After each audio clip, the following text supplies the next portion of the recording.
We're going to begin a series today through the Book of Ruth. And a word in the back of my head that I'm using to inspire this series is a word from our titular parable, the parable of the Good Samaritan. When the Torah expert, the legal expert, who's a good student, comes up to Jesus and asks him a good question: what shall I do to inherit eternal life? To which Jesus answered, what does the law say? What do you read in there? And thereby he invites the interlocutor to give his own reading.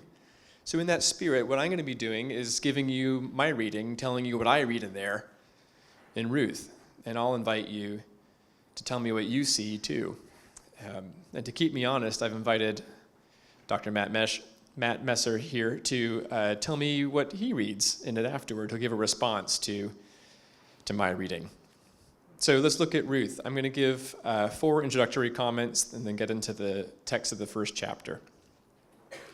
You may know that in the Christian Bible, the Book of Ruth takes place as the 8th book. You got the first 5, there's the law, there's Joshua, yay, Judges, and then within the context of the story of Judges, Ruth, a little sweet vignette, a novelette. Well, in the Jewish canon, Ruth was not placed in the history. Ruth was placed in the writings, what we might call the wisdom literature. Their scriptures had a threefold structure. There was the Torah, which contained the ideals of Jewish religion and faith. The prophets, which were kind of the critical antithesis, criticizing how Israel failed to live up to the ideals of Torah. Then the writings, these little stories like Ruth that showed imperfect people living in a horrible, at times, world, trying to live out the ideals of Torah. Ruth is one of those little books. Second introductory comment is this: I will argue throughout the series that each of the 3 figures, the main characters of the book, Ruth, Boaz, and Naomi, they each resemble a distinct type in Jewish thought. Boaz, first, is the righteous man who embodies and fulfills Torah. His goodness will be described and illustrated through his relationship to the laws. Naomi is the embittered old Israel who has known God and has seen his marvelous works, but has fallen into despair and can't see hope, can't see light, can't see a way forward. Ruth is a Gentile who is not described as embodying Torah or living a righteous life per se, but by embodying the heroic virtues. She's not, you don't read Ruth and say, oh man, she really nailed that law from Leviticus, the way that Boaz does. And we'll see that in time too. She embodies things like courage, strength, and friendship. Third, in Jewish liturgical traditions, Ruth, the whole book, chapters 1 through 4, was read out loud at services that celebrated Pentecost, their barley harvest, barley festival. And in those ceremonies, Ruth was heralded as the quote-unquote ideal convert. If you're going to become a faithful Jew, a faithful member of the family of God, and be like Ruth. She really gets it. And I'll leave the other one for your curiosity later on, just to get into the book itself. So what I have before you now, Ruth chapter 1, this is my translation of Ruth chapter 1. It won't be what you have in your Bibles. My personal translation preference is to keep things wooden and clunky. Not that I think that's the best way, but what it does is it leaves no fragment unturned. It kind of preserves how it would have felt in Hebrew, but in English. I like that. If you like something better, well, you can enjoy that on your own. What I've done is I've underlined a couple of, and by a couple I mean maybe 20, things that I noticed in the chapter that I'll draw your attention to over the course of this morning. Ruth chapter 1. What I'll do is I'll read a paragraph, 2 paragraphs at a time, and then I'll make some comments through it.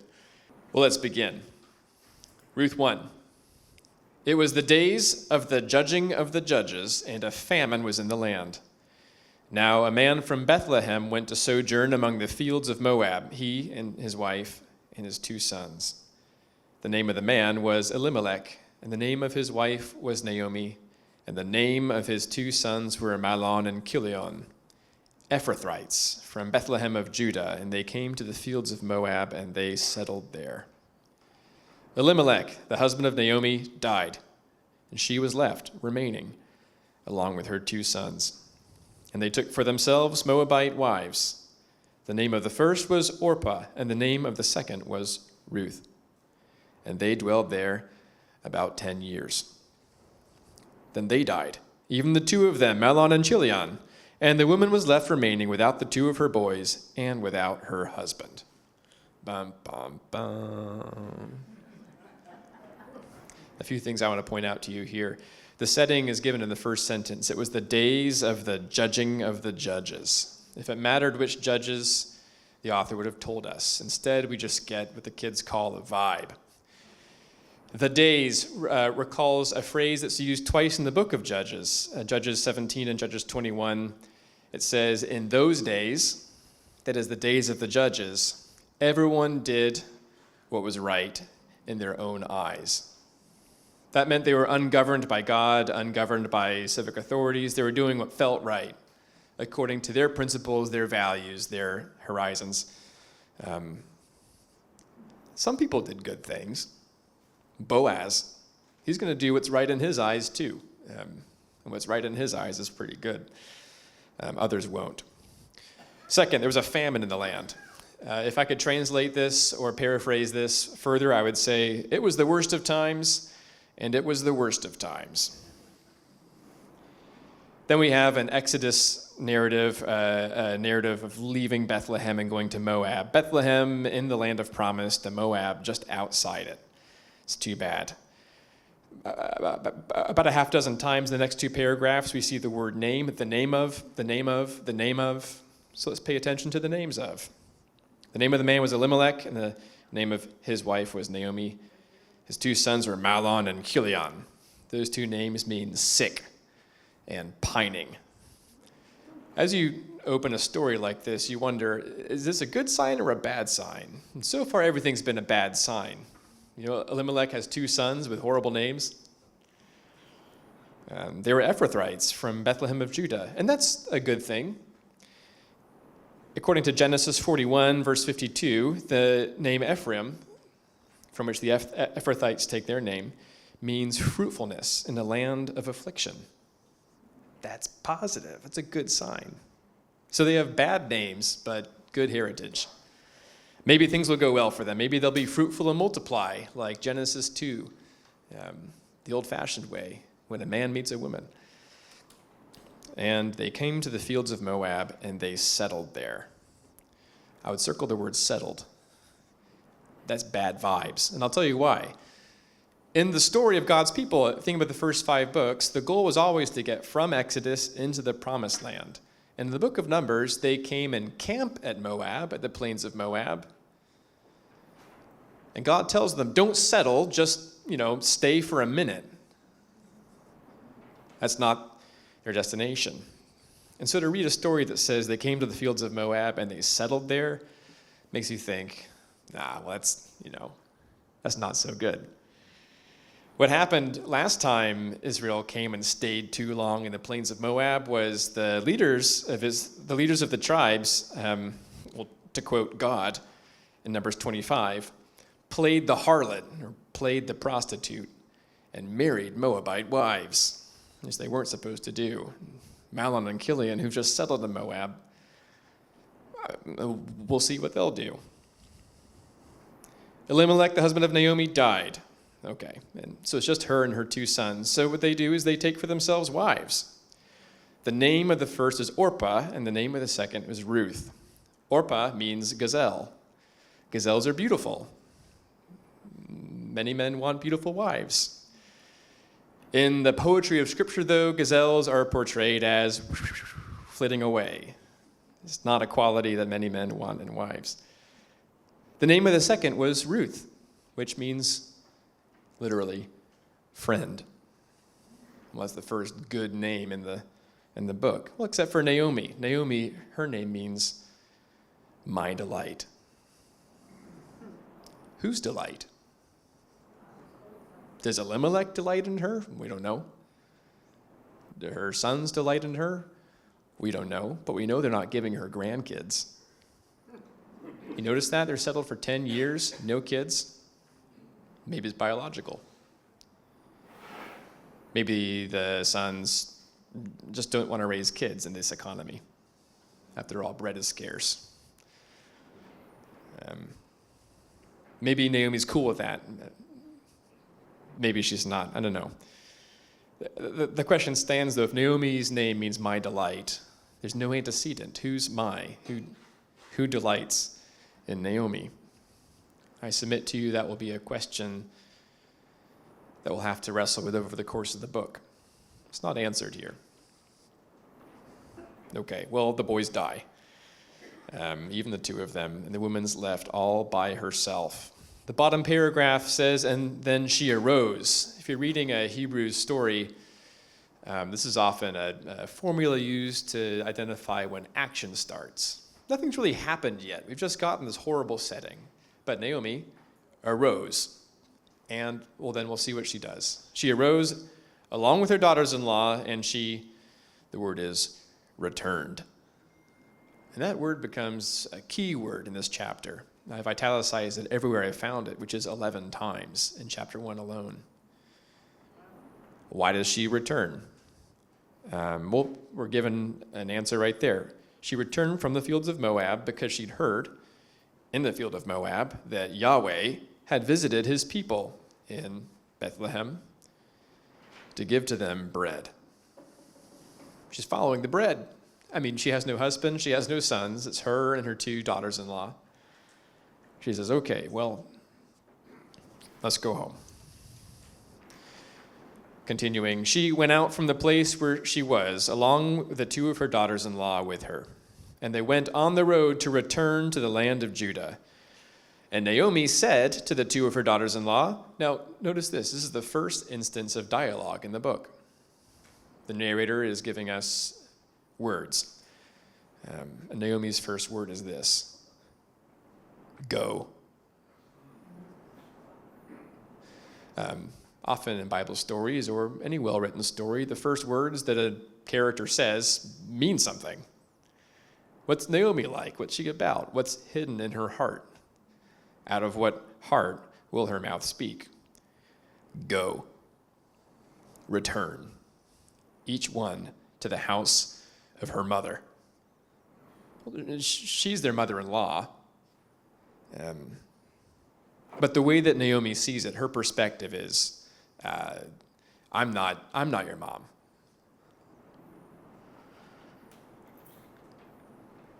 And then she gives them a word of blessing. She says this, and this is interesting to me. She says, may Yahweh do with you loving kindness, just as you have done with the dead and with me. If I could paraphrase that is, well, may God treat you the way that you treat me. May Yahweh give you to find rest, each one in the house of her husband. So no longer the house of her mother, but she says, God bless you. And the only blessing I can imagine really is that you get another man.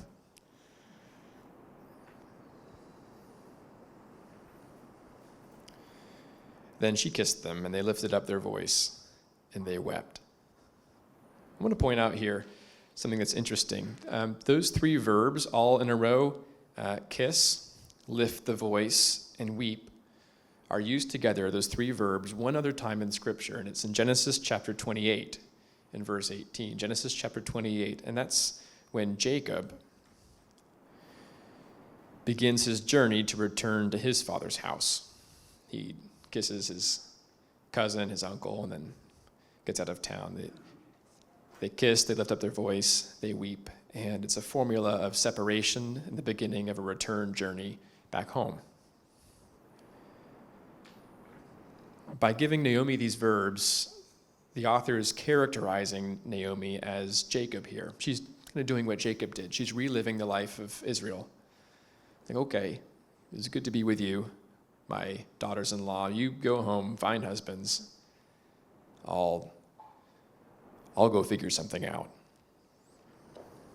But they said to her, and they say this in concert we're not sure whose idea it is. They both read on the piece of paper the same line. They say, "Certainly with you we will return to your people."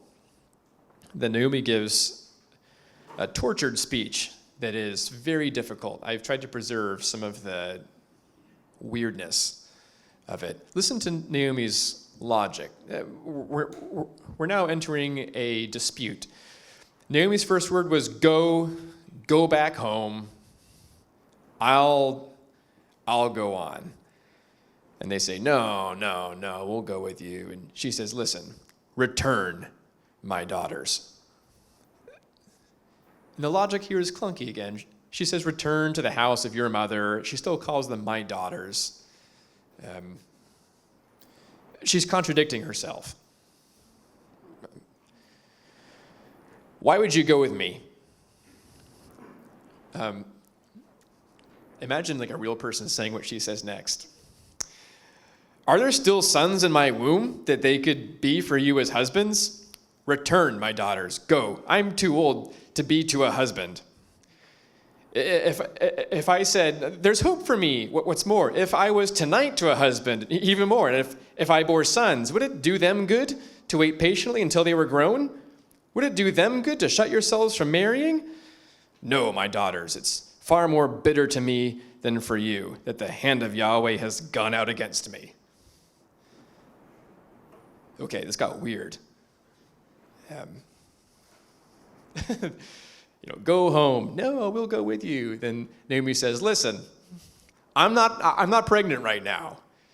And if Ruth and Orpah are normal people, they would say, yeah, we know. Like your husband died 10 years ago. She's like, what do you want me to do? Do you want me to sleep with a guy tonight? Want me to just find some guy and have twins? Okay. Well, even if I did that, even if I did have twins in me, what do you think? Are you going to wait for them to grow to marrying age? You hear this is weird, right? Have you ever been in such a place of despair, anger, or dysregulation that you say nonsense like this? I have. Do you feel for Naomi? And then she says this. She does her first work of theology. She's brought up Yahweh once to say, man, may God treat you the way that you treat me. I read in that an implicit in the way that he should be treating me too. Because she says this, the hand of Yahweh has gone out against me. He's made me his enemy.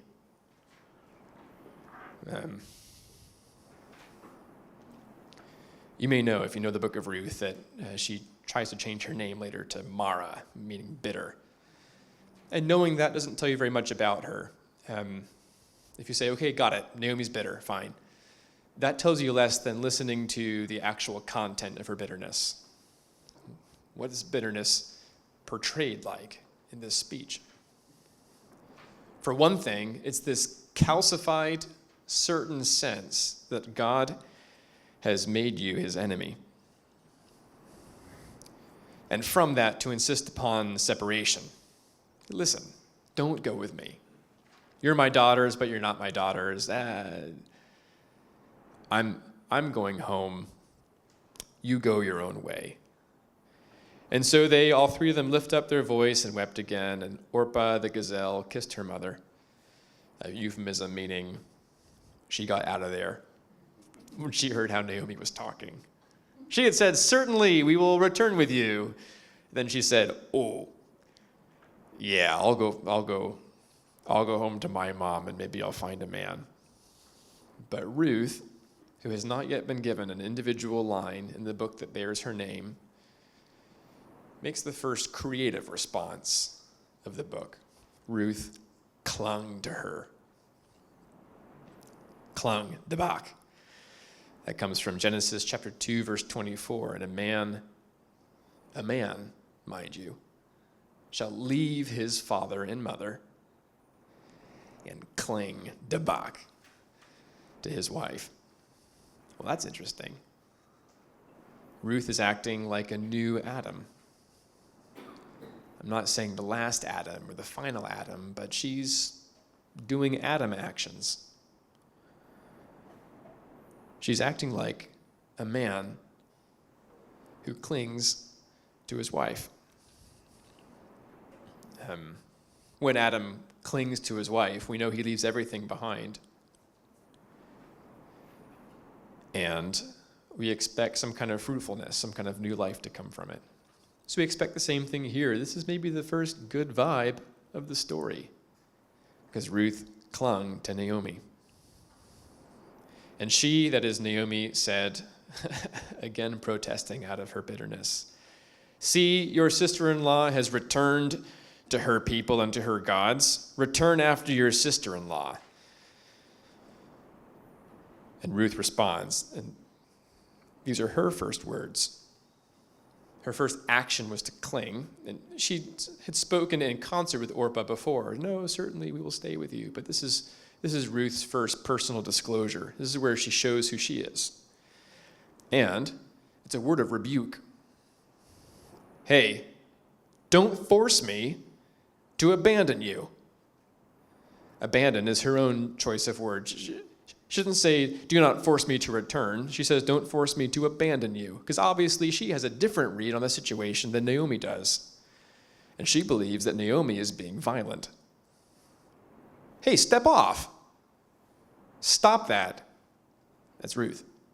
Don't force me to abandon you by returning from being behind you. And then she gives this wonderful formula.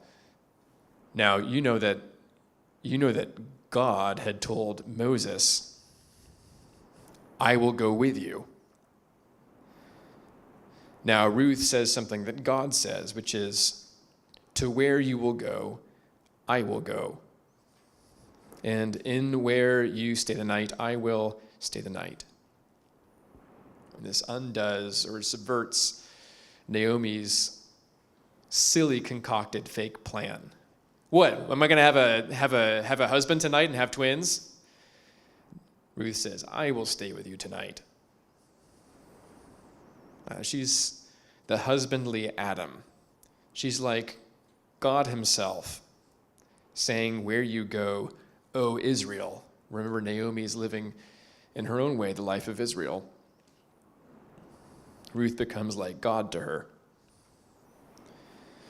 The grammar of the next part is smoothed over in English. To read it literally, it just says this: "Your people, my people, your God, my God," which I might translate a little bit more smoothly to say, "Your people are already my people, and your God is already my God." She obviously thinks that something more profound has happened in marriage than Naomi thinks. This is like a lesson on marriage right here. Naomi still thinks that Ruth has somewhere to return, but Ruth says, I'm already in. Married some sickly guy. He died. Your husband died. It's you and me. I will go where you go. And then what she next does is give what's called an oath formula in Hebrew literature. How this is supposed to go is this. Somebody says something like, "Thus may the Lord do to me, and thus may he add, these curses if I break my oath." She'll say something like, may frogs nibble my toes and my hair fall out if I if I don't do what I say. I call God to witness this oath right here. But she switches up what she says halfway through her sentence. She says, "Where you die, I will die, and there I will be buried. And thus may the Lord do to me, and thus may he add." But instead of saying if, there's no prenup, there's no condition. She just says, no, surely only death and death alone will separate between me and between you. The only other time that the word separate has been used in the Bible to describe a condition between two persons is in Genesis 13, when Abraham and Lot separate, and they go off and effectively become two nations. This is Genesis 13, verses 9 and 11 and 14, Abraham and Lot separated. This word separate is, I guess, used again in Genesis 25, when Jacob and Esau separate from each other in the womb, and it's prophesied that they'll become two nations. So the vibe that comes with the word separate is, you go your way, I'll go mine. I'll have my future, you'll have yours. And Ruth says, no, only death could ever separate us in that way. We're already one. Your people, my people. Your God, my God.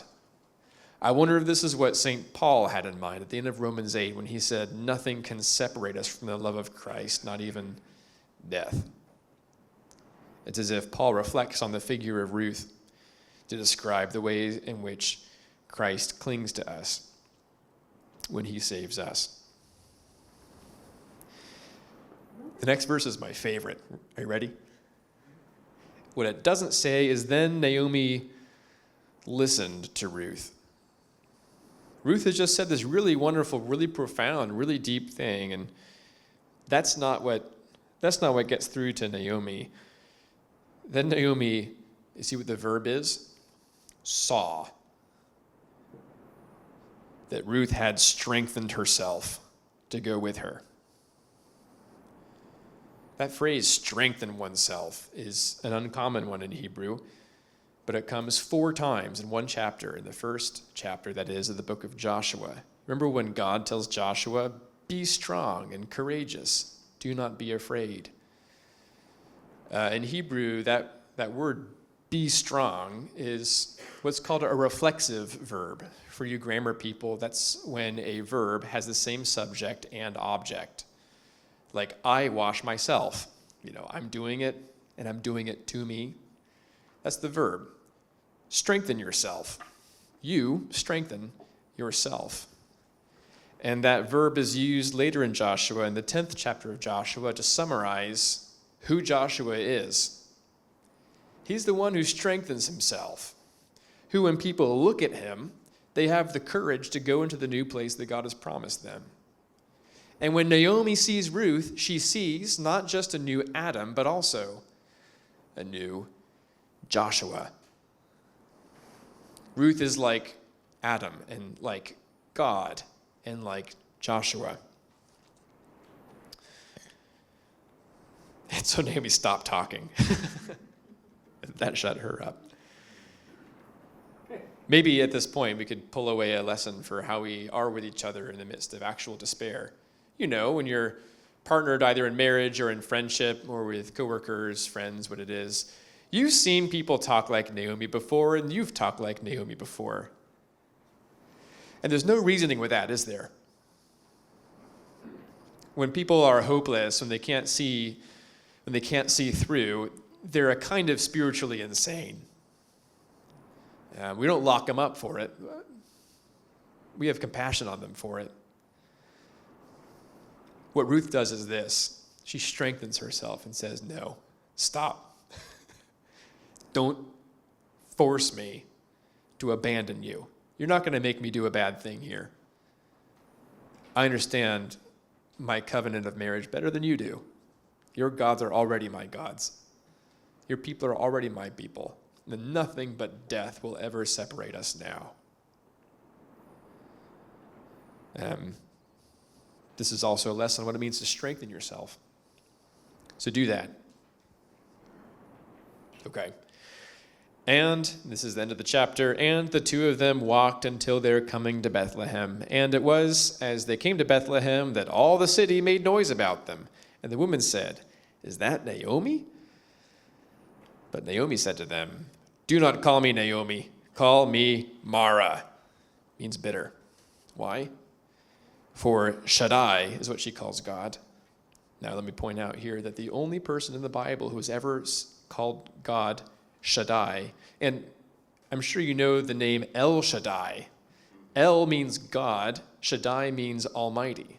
The Almighty God, God Almighty. Plenty of God's people have called him El Shaddai. But at this point in the Bible, no Jew had ever called God simply Shaddai.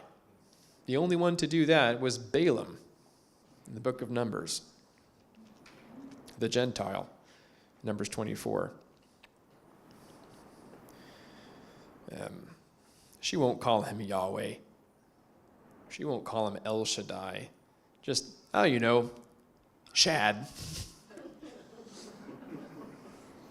What has he done? Call me bitter because he has embittered me. She uses the cause form of the verb bitter.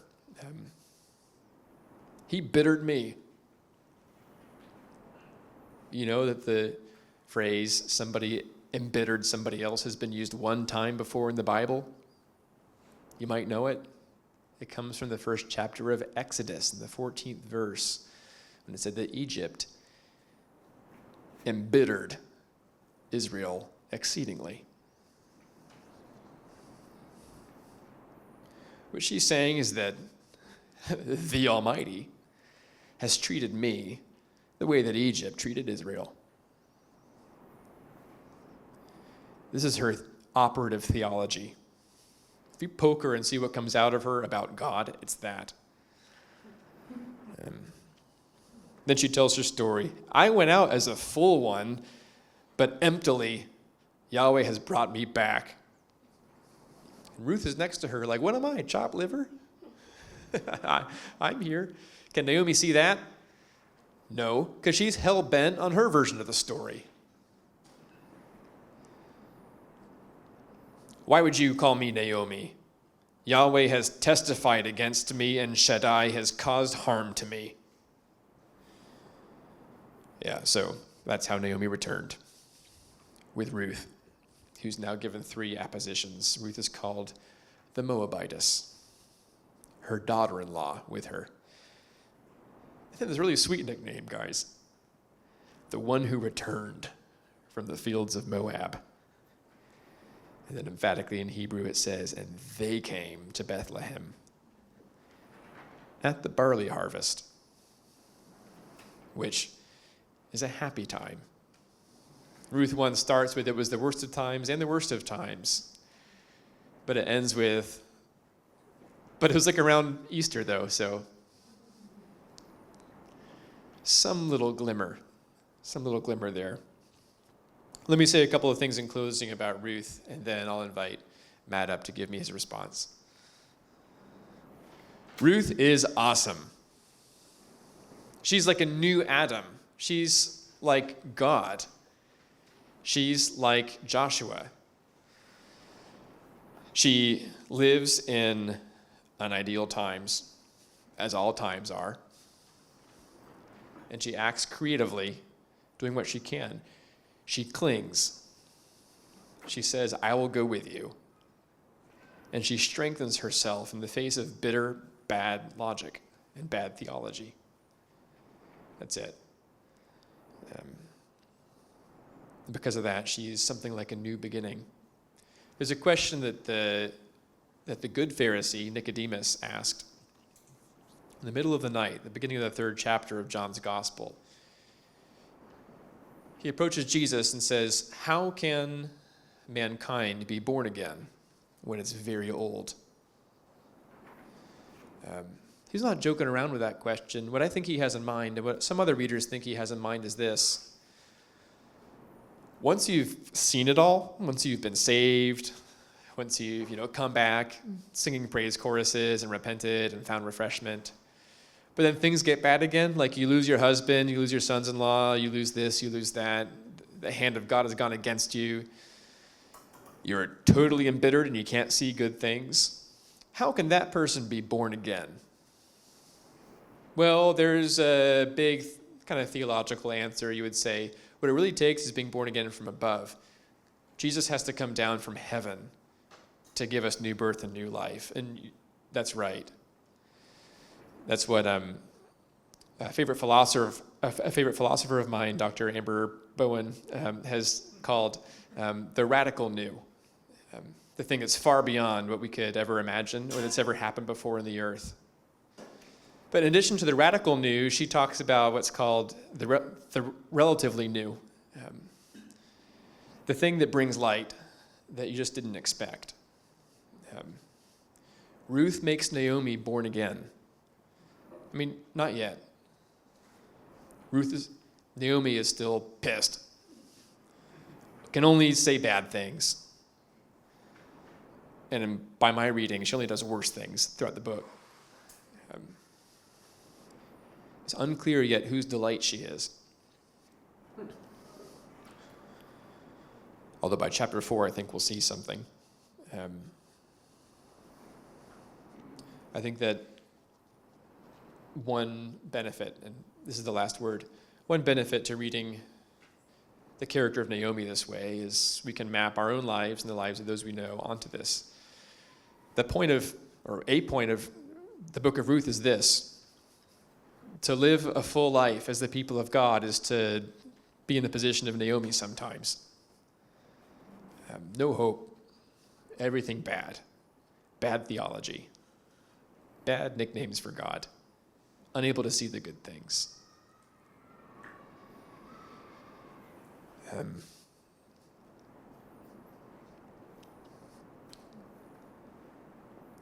And into that world, Ruth comes in all her various forms and all her various types and shadows. And finally, it'll be Jesus who approaches the bitter world in that way. May we, in our bitterness and despair, be given the gift of new life through those whom God sends to us from the outside.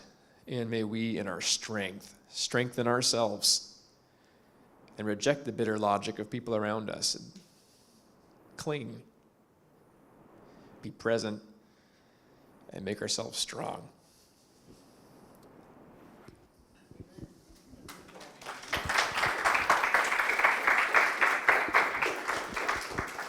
So I invited my friend Matt here to, I didn't really give him a prompt. I just said, respond. He may have a question for me, a challenge for me, or his own reflection on the text.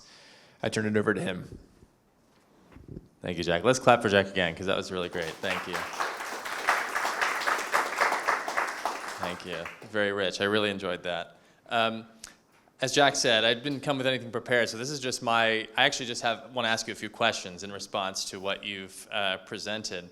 And one of the things I noted in the handout that I found really interesting, and you sort of brushed over it, your point number 4, which I kind of want to play with a little bit, is Ruth being written late and playing with other parts of the Bible. And I think you brought this out a little bit in drawing some connections, but this is sort of stimulated my thought and the kinds of questions I wanted to ask. So the first question, you also touched on this a little bit in terms of this story of Ruth being set in the period of the Judges. And you hit on that sort of refrain you get in the Book of Judges, that everyone did what was right in his own eyes. It's this period of sort of lawlessness and not being governed. I wondered, my first question is just if you could say a little bit more about that in terms of the significance you think of that. Is it merely by setting it in that time? I mean, if this is written late, then it's a conscious choice to set it in the kind of narrative past, and not just any past in the history of Israel, but this particular period.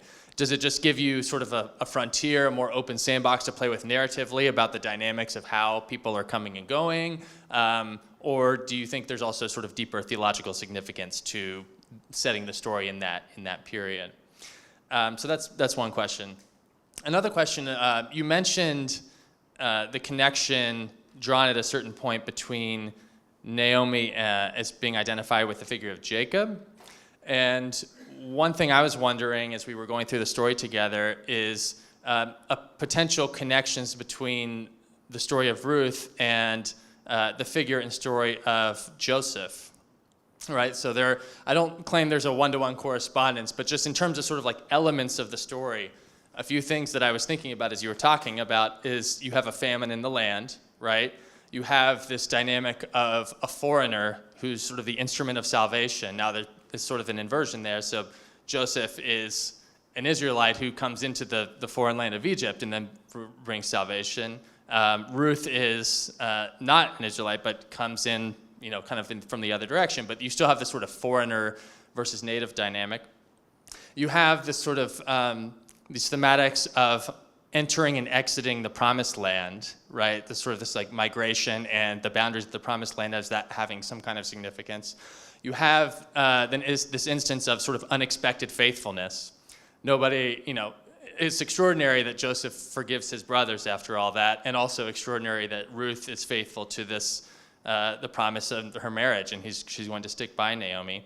And then you have this sort of theme of progeny and sort of lost lost children and the recovery of children in some way. You know, Joseph is returned to his father, although Naomi doesn't have any children left of her own. Ruth becomes as a child to her and remains as a child to her. So those are just a few sort of connections that I was drawing. So I wonder if you could just say a little bit more about any other ways or reflections on that, or just ways that Ruth interacts with the Joseph narrative. And then my third question, I'll review this if this is too much, but it has to do with the significance of Bethlehem, right? So they're from Bethlehem. We know, obviously, this is a city of deep significance in the Bible generally. If this is written late, you know, you could think of it potentially playing on Bethlehem. You know, that's the birthplace of David, right? And then, but of course, as Christians looking ahead, we're also looking to the figure of Jesus. So that's another question I have, is just what you make of kind of Bethlehem as the place from which Naomi's family comes. So, yeah. So the questions about the setting of Judges, the setting in the time of the Judges, Ruth and the Joseph story, and then Bethlehem. So take that any way you want. Yeah, thank you, Matt. I'll try the first question, then you can try the second question. The setting of the judging of the judges. I don't have a definitive word here, or a very responsible one. I think that when everybody is doing what's right in their own eyes, you get what you get. You get Boaz, who does what's right in his eyes. And then you get everybody else who will kind of act naturally. The first thing that it means is this: you can't count on anybody to do what they're supposed to do. You can't count on federal or social structures reliably providing welfare. Even though there is a gleaning law in Leviticus 19 saying don't glean everything in your field, but leave the outer bits for the poor and the sojourner among you. Leviticus 19, verses 9 and 10. Are people going to do that? Who knows? Is someone going to enforce that? No. What it does, I think, is leave narrative room open for the figure of the righteous man. Boaz is in the place that some of you probably are. He's a landowner. In a time where bread is short, he has bread. And he'll do what he wants. You know, no one's going to make him pay his taxes. So the drama, of course, is going to be, you know, even in Bethlehem, what are people going to do with the little that they actually have? I think also that by setting this, I don't want to say ambiguously, but generally, what the narrator leaves open for us is to read our times through the times of the book. Couldn't you say to some degree that we live in the time of the judging of the judges, when people do what's right in their own eyes? Couldn't you see in some ways yourself in the figure of Naomi, or of Ruth, or of Boaz, or all three in some measure? I told Amber, actually, as we were moving here, I said to Amber, I'm reading the Book of Ruth right now, and, you know, times are hard, times are weird. You got a job in Philadelphia. I don't have a job out there. And I'm clinging to you, you know, like Ruth to Naomi. She said, don't call me Naomi. Well, that's kind of a joke. She's not an old woman, is the point. She's my wife. But I was reflecting as I was reading it, I thought, you know, I'm applying for jobs right now, and just like Ruth, my fate depends on whether a man in a field gives me some of his food or some work. In youth group, when you were a girl, you were told, like, look for your Boaz, ladies. And then as a 30-something-year-old man, I was thinking, I'm looking for my Boaz. You know, who's going to notice me in the field and give me something? So I think that the ambiguity, but the mood of the scene, what it really does is allow future readers to read their world through the text in that way. That's my main bit. And I'll point out that it's 11:12. The 11:15 service will start in like 8 minutes. So I can evade your next questions, but I'll just comment appreciatively to say, well, Bethlehem means like the house of bread, beit, lechem, bread house. So it makes sense that, Bethlehem has bread now.